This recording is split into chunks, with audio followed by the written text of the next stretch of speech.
नमस्कार दोस्तों, क्या आपको पता है कि बिहार से लगभग 3 करोड़ ताजा जारी 2025 के आंकड़ों के अनुसार प्रवासी मजदूर हैं। यानी कि आसान भाषा में कहा जाए कि हर चौथे आदमी में से, या यूं कहा जाए कि हर चौथे आदमी में से एक आदमी बिहार का राज्य के बाहर एज ए प्रवासी वर्कर के रूप में काम कर रहा है। उसमें से ज्यादातर लोग अनऑर्गेनाइज सेक्टर में है। अनऑर्गेनाइज सेक्टर में होने का मतलब यह हुआ कि ना उनके साथ कोई मेडिकल इंश्योरेंस है, ना उनके साथ किसी भी प्रकार का कोई क्लेम है, ना सेफ्टी फीचर्स भी कैसा है आपको पता है। इस बीच में कभी उनके साथ कुछ घटना या दुर्घटना हो जाती है तो उनके पार्थिव शरीर को लाना अपने आप में एक चैलेंजिंग हो जाता है। कभी कोई एक्सीडेंट हो गया, कभी इलाज के लिए दिक्कत हो जाती है, तो बड़ी लंबी समस्या काफी लंबे समय से बन रही है। इसी बड़े मुद्दे को लेकर के, ये ऐसे मुद्दे हैं जिनको लेकर के बहुत कम लोग बात उठाते हैं, लेकिन आज मैंने सोचा कि इस पे एक वीडियो बनाए। तो इसी मुद्दे को लेकर के अगर हम बात करें तो अभी हाल ही में बिहार में बैठक हुई और वहां से कुछ चीजें निकल के आई जिसके ऊपर हम लोग इस वीडियो के ऊपर चर्चा करने वाले हैं। तो नमस्कार है आप सभी लोगों को, मेरा नाम है आदित्य वैभव। करता हूं आप सभी लोगों का तहे दिल से स्वागत आप सबके अपने चैनल बीपीएससी स्टडी आईक्यू पे। तो दोस्तों, क्या है खबर? तो बिहार प्रवासी श्रमिकों को बड़ी राहत, यानी कि अब जो है 4 लाख का मुआवजा मिलेगा। क्या है यह खबर? तो आइए जरा देखते हैं कि आखिर कहां से खबर आ रही है और किस प्रकार की खबर आ रही है। देखिए, मैंने आपको बताया कि हर 3 करोड़ लोग समझ रहे हैं, हर 3 में से हर 4 में से एक लोग जो है वो प्रवासी मजदूर है। तो प्रवासी श्रमिकों को मृत्यु पर अब दोगुनी सहायता, यानी कि राज्य सरकार ने बिहार से बाहर जितने भी काम कर रहे हैं जो प्रवासी मजदूर हैं, माइग्रेटरी लेबर्स हैं, उनकी मृत्यु की स्थिति में मिलने वाली सहायता जो पहले 2 लाख रुपए थी उसको बढ़ा करके 4 लाख रुपए तक का मुआवजा कर दिया है। यानी कि यह निर्णय जो है मुख्यमंत्री की अध्यक्षता में हुई और राष्ट्र राज्य मंत्रिमंडल की बैठक में इसका फैसला जो है लिया गया। मुख्यमंत्री की अध्यक्षता में हुई मंत्रिमंडल की बैठक में कुल 17 प्रस्तावों की स्वीकृति हुई।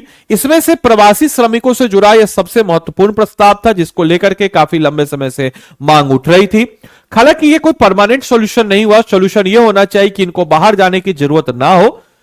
10,000 15,000 के लोग जो बाहर जा रहा है, हाँ हायर इनकम के लिए जाए तो कोई दिक्कत नहीं है, पूरी दुनिया जाती है, लेकिन 10,000 15,000 के लिए किसी भी बिहार के बच्चे को अपने परिवार से दूर होने की जरूरत ना पड़े, ऐसा प्रावधान होना चाहिए कि बिहार में उसको रोजगार मिल जाए। लेकिन चलिए, अभी उसके तरफ हम लोग नहीं बात करेंगे, इस पे कभी और चर्चा करेंगे। अभी जो हमारा वीडियो है, उस हमारा जो टॉपिक है उसके कंसंट्रेट में हम इस वीडियो को रखते हैं।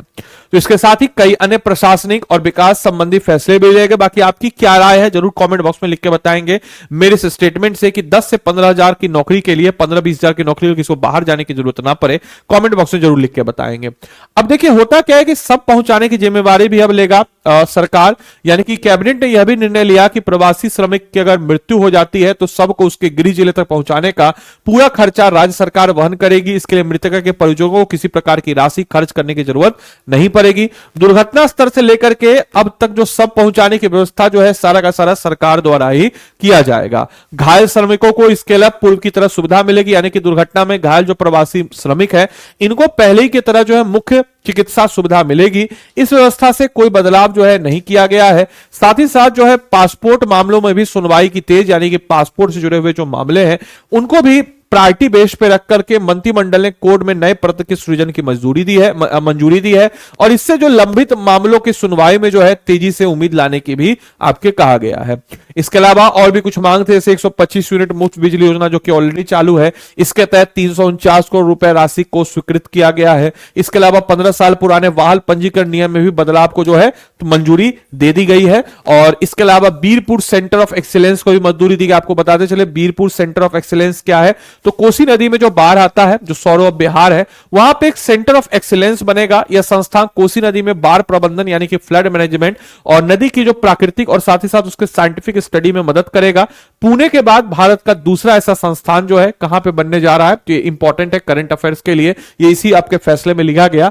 बीरपुर सेंटर ऑफ एक्सीलेंस जो है इसको यहां पर मंजूरी जो है दे दी गई है। आप लोग के लिए एमसीक्यू का क्वेश्चन है, प्रवासी श्रमिक की मजदूरी की स्थिति में बिहार सरकार द्वारा घोषित नई सहायता राशि कितनी है? कमेंट बॉक्स में इसका उत्तर आप लोग दे। बाकी आप लोगों को बताते चले कि अगर आप भी हमारे समाज में कुछ योगदान देना चाहते हैं तो स्वाभाविक सी बात है, आपको एग्जाम क्लियर करना चाहिए। मिडिल क्लास लोग के लिए एग्जाम क्लियर करके अधिकारी बन के समाज में योगदान देना, अपने राज्य के लिए काम करने से बेहतर गौरवान्वित पल कुछ नहीं हो सकता। तो आपके इसी सपनों के लिए हमारा आरंभ 19.0 बैच, क्योंकि एक आम बैच नहीं है, यह बैच आपके सपनों की उड़ान का बैच है। और हमारे आरंभ 19.0 बैच में अभी हमारा इस महीने का पहला सेल आया है, जिसका नाम है रैंकर बूस्टर सेल, जिसमें 50% का आपको छूट मिलेगा। आदि लाइव कोड को लगा करके आप इस कोर्स में एनरोल करके अपनी तैयारी को मजबूती प्रदान कर सकते हैं। मैं बोल रहा हूं इस कोर्स में एनरोल करने के लिए सिर्फ इसलिए आप इस बैच में एनरोल ना करें, आपको इस बैच में एनरोल करना चाहिए क्योंकि हम हमारे बैच में वी आर द बेस्ट। हम लोग हमारे 750 प्लस टॉपिक्स को इतने अच्छे तरीके से आइडेंटिफाई करके आपको फाउंडेशन कराते हैं। और मैं हमेशा आपको बताता हूं कि हम बच्चे सबसे बड़ी गलती यही करते हैं, अपने फाउंडेशन को मजबूत नहीं करके। फाउंडेशन हमारा मजबूत नहीं होगा, सिलेक्शन हमारा नहीं होगा, सिलेक्शन हमारा नहीं होगा तो फिर वापस से हम उसी विस्कल साइकिल में फंस जाएंगे। फाउंडेशन मजबूत होगा तो कितनी भी बड़ी इमारत बन जाती है, वैसे ही आपके सिलेक्शन के लिए फाउंडेशन जरूरी है। और हम पहले ऐसी संस्था है जो 72वीं बीपीएससी के लिए 100% प्रीलिम सपोर्ट लेते हैं। बाकी कोई इसके बाद करेगा भी तो कॉपी करेगा। हम पहली से संस्था है, सिर्फ बोल के नहीं। हम लोग हमारे बैच में 2 महीने का आपको देते हैं प्रीलिम्स एमसीक्यू बैच। इसके अलावा हम लोग इसमें लाइव प्रीलिम्स क्रैश कोर्स देते हैं। इसके अलावा हम लोग इसमें group mentorship by faculties, day 1 से आपको 5100 एमसीक्यू, एनसीईआरटी रिकॉर्डेड क्लास, 7 किताबों का सेट और प्रीलिम्स के तुरंत बाद 4 महीने का आंसर राइटिंग बैच। साथ ही साथ आपको इसमें हम लोग monthly current affairs magazine, interview, mentorship, ये तमाम तरह की चीजें आपको मिल जाती है। फैकल्टी मेंटरशिप भी मेरे अंतर्गत आपको मिल जाता है। कभी आपने सोचा है कि आपका प्रीलिम्स बार बार क्यों रुक रहा है? क्योंकि आपने बेसिक सब्जेक्ट को कंप्लीट नहीं किया, आप एमसीक्यू प्रैक्टिस नहीं कर रहे हैं, आप रिवीजन प्लान आपके पास नहीं है। तो कभी भी आप किसी भी टॉपिक को करें, you have to make sure कि आप उस टॉपिक को करें तो उसका क्लास कंप्लीट करें, प्रीलिम्स प्रैक्टिस करें, मेंस प्रैक्टिस करें, रिवीजन कंप्लीट करें, तब जाके कहीं ना कहीं आपको जो है सिलेक्शन की तरफ आप बढ़ेंगे। अगर आपको इस कोर्स में एनरोल करना है तो ये टेलीग्राम ग्रुप है, इसको ज्वाइन कर लीजिएगा। मुझसे आपको कनेक्ट करना है तो कर लीजिएगा, क्लास की पीडीएफ यही मिलेगी। बाकी इस कोर्स में एनरोल करने के लिए हम आपको तरीका बता देते हैं। बाकी ये मेरा मेल आईडी है, आप चाहे मेरे बच्चे तो आप इस मेल आईडी पे भी मेल करके अपना नाम नंबर लिख दीजिएगा। कोर्स में मेरे मेंटरशिप के अंदर अगर आपको इंटरेस्टेड है, कोर्स जुड़ा हो, कोई भी क्वेश्चन हो, आप डायरेक्टली हमको इसमें मेल करके पूछ सकते हैं, हम आपको रिस्पॉन्ड करेंगे।